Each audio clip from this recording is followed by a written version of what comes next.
এটুকুৰা সাহস। প্ৰেম নহয়, পাৰা যদি মোক এটুকুৰা সাহস দিয়া। এটুকুৰা সাহস, য'ত পোৱা যায় আচলতে জীয়াই থকাৰ প্ৰেৰণা, জীয়াই থকাৰ অনুভৱবোৰ, য'ত যেন হৈ পৰে অবিৰত প্ৰবলতা।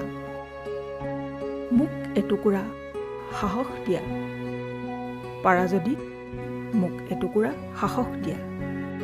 উদাত্ত নহয় বেলিৰ দৰে, অথচ জোনাকৰ দৰে শীতল আৰু জাতিস্কৃত সমগ্ৰ পৃথিৱীত। মোক এটুকুৰা সাহস দিয়া, পাৰা যদি মোক এটুকুৰা সাহস দিয়া। যি সাহসেৰে পৃথিৱী নহয় জীৱন জিনিব পাৰি। জীৱন মাত্ৰ ৩টা আখৰৰ এটি শব্দ, কিন্তু গভীৰতা বহুত। সেই সাহস দিয়া, পাৰা যদি মোক এটুকুৰা সাহস দিয়া। জীৱন জিনাৰ সাহস।